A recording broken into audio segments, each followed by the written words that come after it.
we've just learned that Monday's inauguration is moving indoors due to the forecast freezing temperatures. Let's get out to News Nation's Kelly Meyer, who's live for us there in Nichole, D.C. With the very latest, Kelly, it's moving inside. Yeah, we're just getting this information in just now.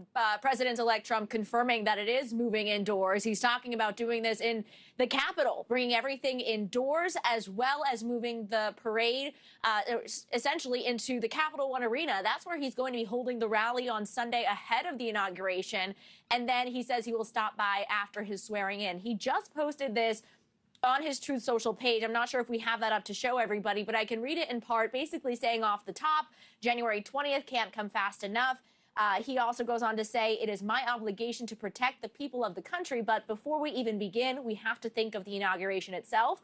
He says the weather forecast for Washington, D.C. with the wind chill factor could take temperatures into severe record lows. He says, I don't want to see people hurt or injured in any way. It is dangerous conditions for the tens of thousands of law enforcement, first responders, police canines, and even horses, and hundreds of thousands of supporters that will be outside for many hours on the 20th.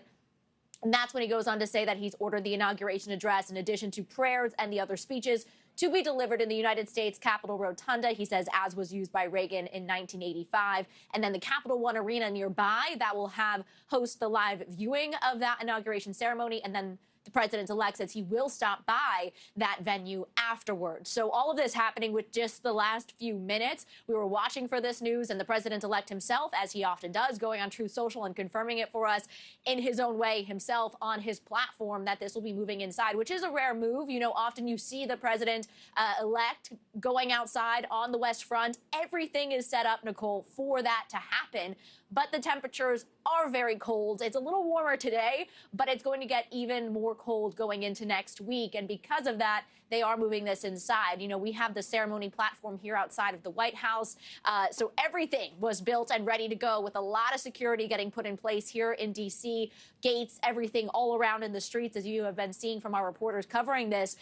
So this will change things very quickly, but it sounds like something that have been getting into the works over the last several hours or days even, to be ready for this moment and this big day, Nichole. Yeah, and Kelly, I know this is all unfolding now, but do we know at this point how this will impact the people who had tickets, the people, you know, who were planning to be outside? Obviously, all of them are not going to be able to fit inside. That's a good question. And, you know, we did see that there were folks waiting here at the convention center in D.C. to collect their tickets, to be here ready to come in. We're already starting to see people even coming into town for this. You can see them with their gear ready to go. So there will be the ability for them to go into the Capital One Arena, I imagine. But all of this is really just developing the last few minutes. So we'll have to see just how many that Capital One Arena holds, and if it'll change folks' plans, who some are already in town for this big event, Nichole. Yeah, still a lot left to learn now that there is this major change. All right, Kelly Meyer live for us there in Washington. Kelly, thank you.